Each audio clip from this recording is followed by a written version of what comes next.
Hello friends, you all are welcome in our Scala learning journey. So today we'll discuss what are singleton object and how to define a function. So singleton object is like a static member which we had in Java. So if you don't know what is are static members in Java, so in singleton object means there is only one object present in entire application with that name, and we don't need to initialize as the name is object, right? So we don't need to initialize it. It's always it will have an object of it created at first instance. So how to define an object in Scala? So we provide a keyword called object, and then the name of the object, and then we have the body of init. Let's see how to define a function, and after seeing that we'll move to our id IntelliJ id and then start coding.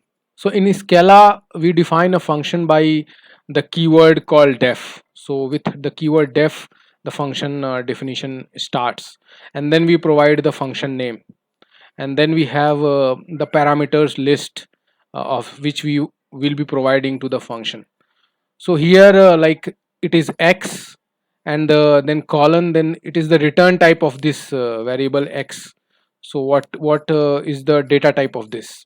So y, and what is the data type of this variable y? So that is int. So by colon, this is the way we give in Scala. And now you are seeing that after the name of the definition you are getting a colon. So that means the return type, or what would be the return type of this definition body, that would be int. Any int, string, unit, or anything. So here we give the function result type. So what is the return type of the function? And we give equal to, because it is returning some value. If it doesn't returns any value, then we can avoid this equal to sign. We can avoid it, and it will be like an store proc, and it will not be returning this the function body will not be returning any value in it. If it is returning, then we have to provide equal to sign, and then we have the body of this function. So here the type of this x is just note it down that this type is val, not var.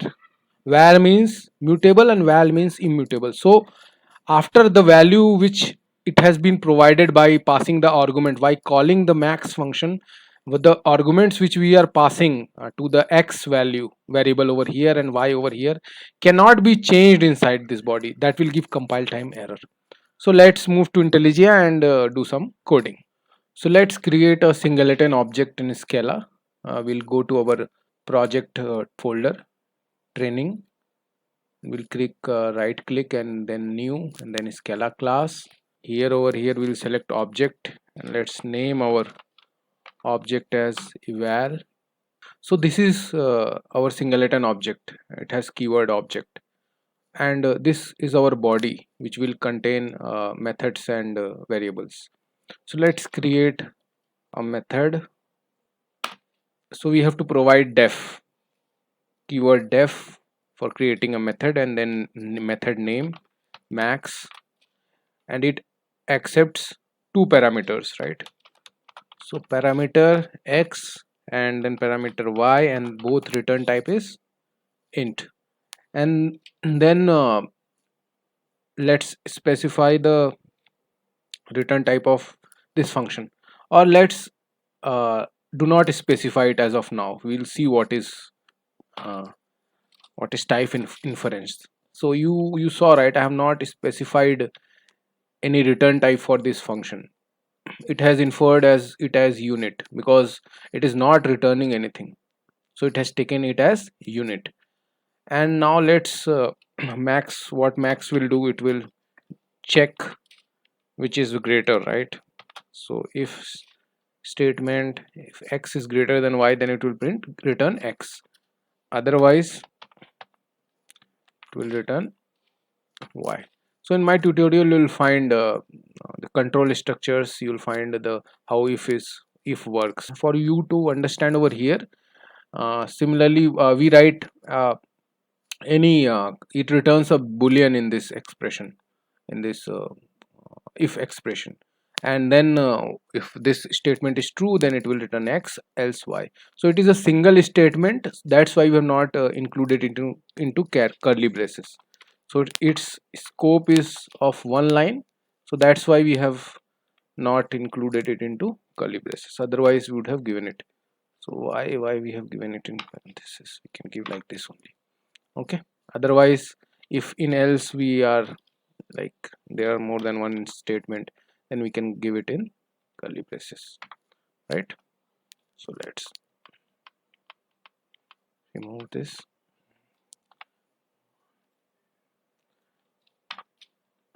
This as well. Okay, so now it has taken as int, it has self inferred that what would be the return type of this block expression, right?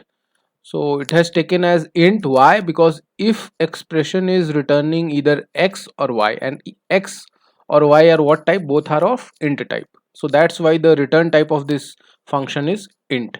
And one more thing, that last statement is always the return type of any method or function.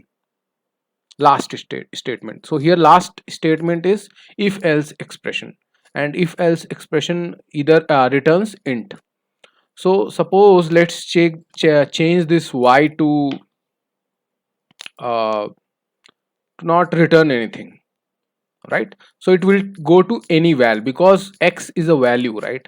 So it will go to any val, and let's make it null, so it will go to any. Understood, right? Why any? Because x is comes under value and null is not a value. It then it will go, it comes, it is a subset of any ref, right? So it will go up to any. So this I have discussed in my data types tutorial, so you can check over there, it's very nicely I have discussed that. So here it is comes subset of any ref, and it is subset of any val, right? So it will go to any. So now, but we want y, so it has taken int. So this will this is the max function which will return the max of x or y. Let's create one more function. Let's create add function. What it does, it takes two parameters x and y. So we have to provide colon for return type of that parameter, and then let's give int, right? So here what we are doing, we are returning x plus y simply. See, when we are removing x comma y, right, and we have given int, so it will give compile time error, because it is not returning int but it is returning unit over here. So it should return what? Int. So x plus y, that is int. So now no error. For singleton objects, it contains whether it will contain method or functions, or it will contain some variables like where sum, can contain a where sum. Let's initialize to 0. So this is the variable of uh, object eval. So we don't need to specify like when we are referring inside this object, right? So we'll directly call this max with max, add and sum. So let's assign this sum with what? Add, and let's provide what? 10 comma 12, right? So it is where immutable, so we can reassign it, and we can call this add method and pass the arguments 10 and 12. So we can directly call this add method, and we as it is a singleton object, so no concept of creating any further object is already, it is already object. So what println does, it prints on the screen. Let's call max. So max of 10 comma 12. So we can directly call this method inside println as well. So now let's println this sum as well. Sum is a variable which holds a integer value. So this is, we have not specified what type of return type of this sum is, right? What is the data type? But it is an integer. If we just over on this orange bulb, if you add type annotation to variable definition, it will take the return type of this. So it is what? It is int. So it is type inferred. So it is int. And now let's run this. So we have to extend app, we have to make it as application. This also I have discussed very nicely in my another tutorial, so you can refer that. So we will now run this. So we got right. So sum is 22 and max is 12. A quick recap what we have learned today: we have created an object, we have created methods or functions in that object, and we have created variables. We have learned how to call methods or functions, and we have printed it on screen as well. We have practically seen what is scalar type hierarchy.